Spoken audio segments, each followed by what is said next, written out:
Corsair Cygnar warjack.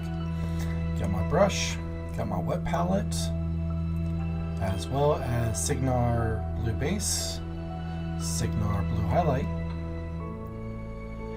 Proactible's dark to silver, retributor gold, agrax earthshade gloss. We're going to be starting off with the dark silver from Proactable and the retributor gold from Citadel.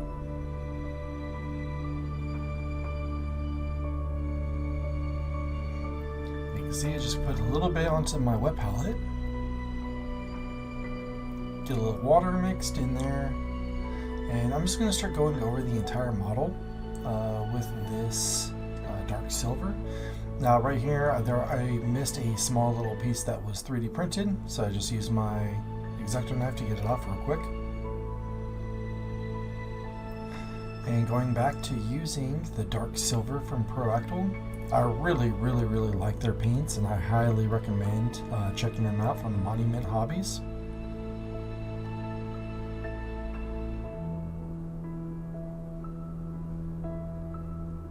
And I'm not trying to be super neat here, I'm just slowly going through putting paint on the model and making sure I get good coverage all over. I'm going to be using Retributor Gold as well as Proactable Copper to do all the metallics first. I find it easier on at least the Cygnar models to do this.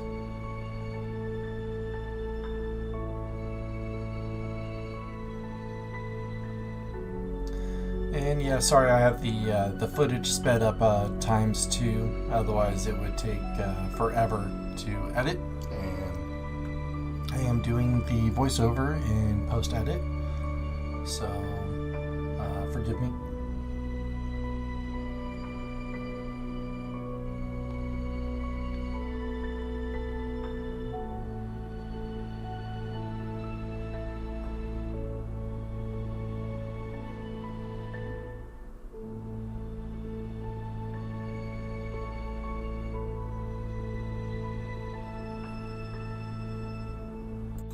Here we are starting with Retributor Gold, and again I am just getting a little bit out of the pot onto my wet palette. Getting a little bit of water mixed in there, drying off the excess onto my thumb. And I'm just going to start going over the details, like the golden eagles. I guess it's an eagle or it's a phoenix, something like that. And I'm going to go over some of the exhaust ports and anywhere that I think would look pretty good with the gold.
Here I'm using Proactable Copper, thinning it down just slightly a little bit. This one is it's a little thin, so if you add a little bit too much water, it will flow pretty easily on you. So just be careful when using it.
Okay, here we're going to start to shade. I have agrax earthshade and agrax earthshade gloss. I'm going to be going with the gloss one. Now, two ways you can do this is you can put some onto your whip palette and then add what's known as Lahmian Medium from Citadel. That's what I'm using here.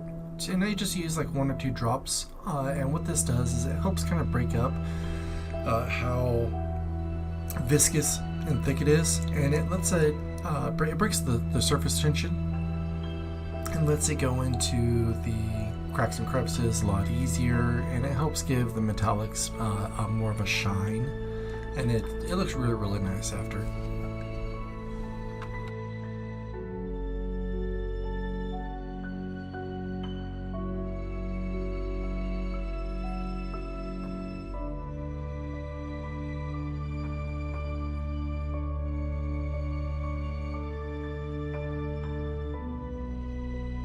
Okay, so here I'm going to be using Necron Compound. It is a dry brush paint.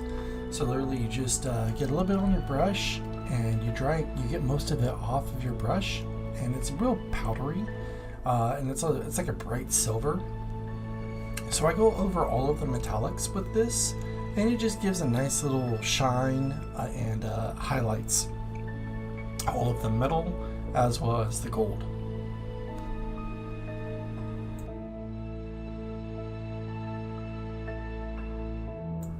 Okay, here we're going to be taking Acryl light gray, I believe it is, and we're going to be applying this to all the parts that are going to be white, and this is going to be acting as a base coat, so that way when we do put the bold titanium white on, it's going to go over really easily, and it's going to bring out like just a perfect flat white when it comes over.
Alright, once we're done with the bright warm gray, we're going to be moving on to the bold titanium white.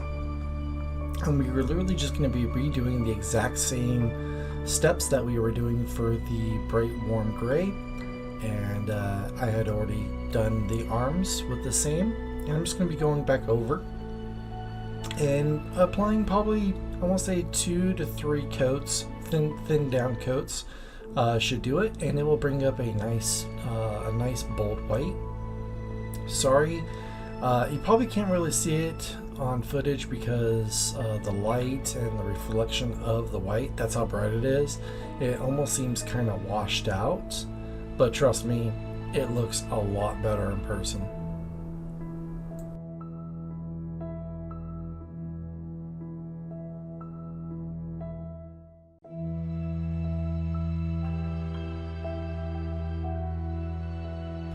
Okay, so now we're going on to the blue. We're going to be doing the P3 Cygnar base color. These paints, even though they're kind of hard to get a hold of, they're actually really good. The pigment in it is a liquid pigment, so even if you water it down, it still retains its coverage, and they're actually really opaque. So this is where I'm starting to use a much smaller brush and utilizing way more control with where my hand placement and my brush strokes are. I know you probably can't see it because it's being sped up twice, but I'm actually really taking my time trying to be as neat as I can. I'm also going over any spots that the metallics had essentially gone over, and I'm cleaning it up with this dark blue.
Okay, so here I'm going to be taking Drakenhof Nightshade from Citadel.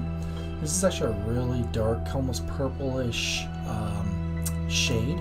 I'm getting a few drops out, and then I'm also going to dilute it. Well, I can't really say dilute it. I'm going to add Lahmian Medium to it. It's going to thin it out, but it's still going to maintain its shading properties.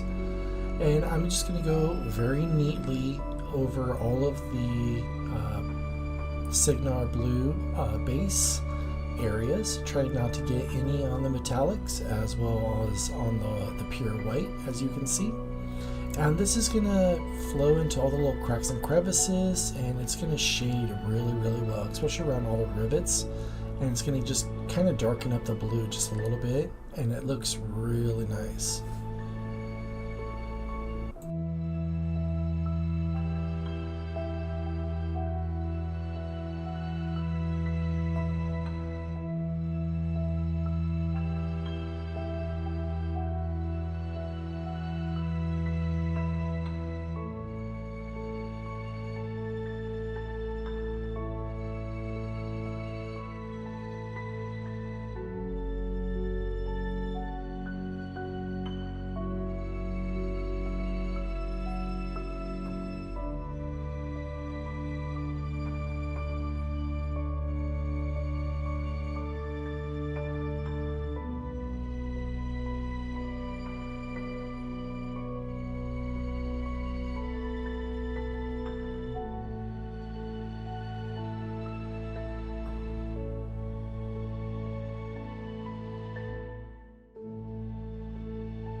Once that's done, I'm going to take the P3 Cygnar base highlight. This is a little bit brighter color. It's much more vibrant pigments. And I'm going to now water this down just a little tiny bit with a drop of water, just to thin it. Now, when I'm doing these highlights, I tend to go over just the top areas of where light would hit, and I'm also not covering the entire area. I'm only using probably like 50% to 60% of the area. I want to make sure that I leave the dark blue and the shade much darker, and it creates much more of a contrast, and it just makes the model pop a lot more.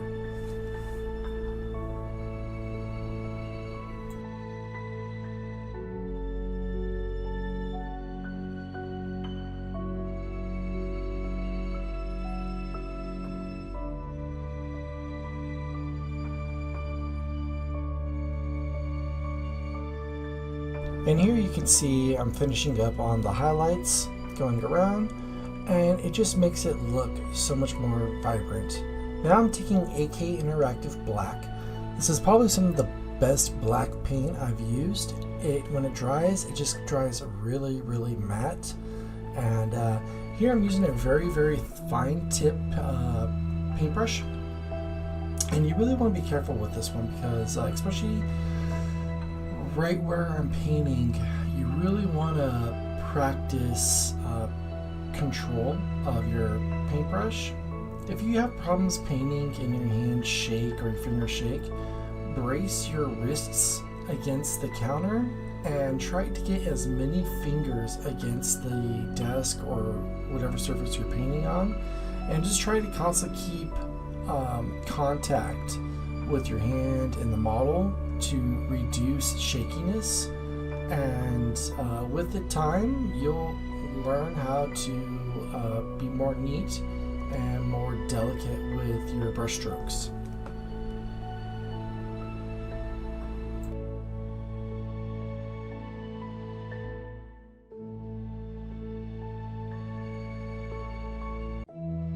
Okay, so here I'm using Peractyl Silver, and I'm literally just using this for the tip of the blade on his spear, just to cover up a lot of the copper excess that was gone over the dark silver. And this is just to kind of catch the eye just a little bit more.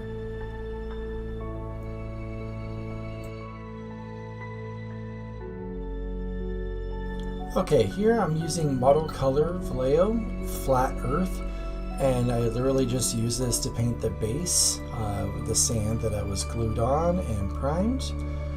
Once we finish doing that, what I do is I end up washing it with agrax earthshade and letting it dry.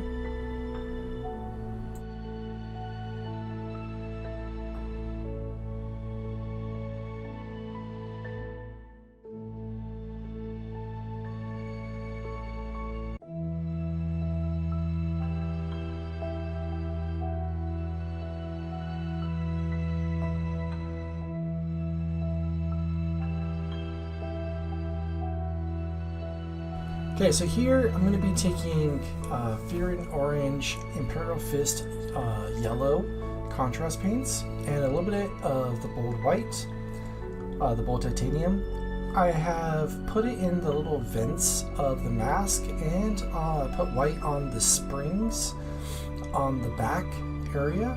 And what I'm doing is, sorry, I kind of messed up when I was filming this part, but I'm touching a little bit of the orange and yellow into each of the little vents to kind of give it a glow, a glowing look. And I'm going back over with the yellow here. Sorry, I should have realized it was not in frame when I was doing this, so my apologies.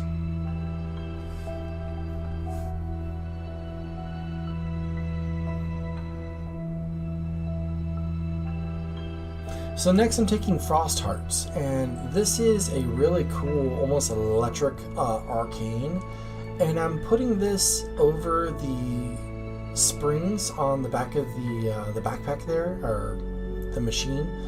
As well as, if you notice, I painted the inside of the shield white, and the frostheart will be going there as well. And it gives a glowing kind of like arc reactor look. I put on the back of the smokestack area as well. And it just gives a really cool, like eerie blue glow, like it's like been powered up by electricity. And now I'm taking Agrax Earthshade and just painting it onto the base.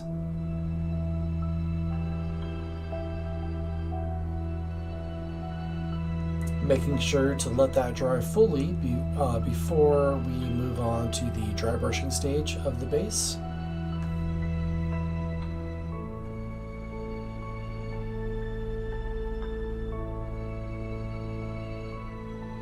So here I'm taking Sand Yellow from AK Interactive, and I'm taking my dry brush, just getting a little bit of paint on there, and I am wiping off most of the paint on the paper and on my thumb. And I'm just very, very lightly dragging it across the top of the granules of the sand, just so that way they can pick up the color.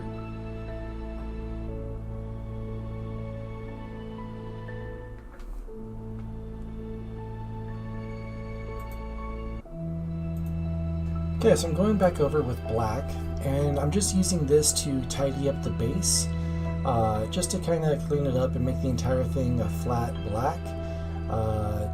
You know, there was a couple of mistakes and, you know, pieces of paint that got on there, so I'm just trying to make it nice and neat. It's one of the final steps that we do.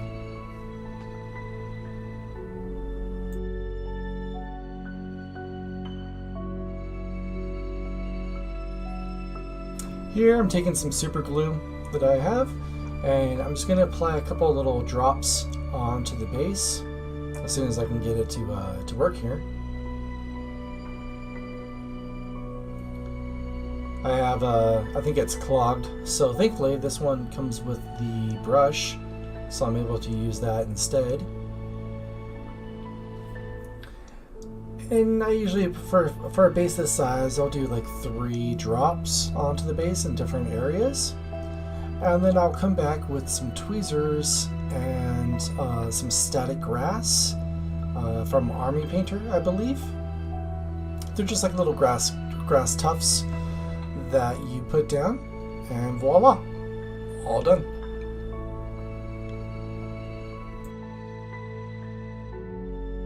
I want to thank you guys so much for all of this outpouring of support, all the likes, and all of the polls that you guys have been, you know, partaking in and stuff like that.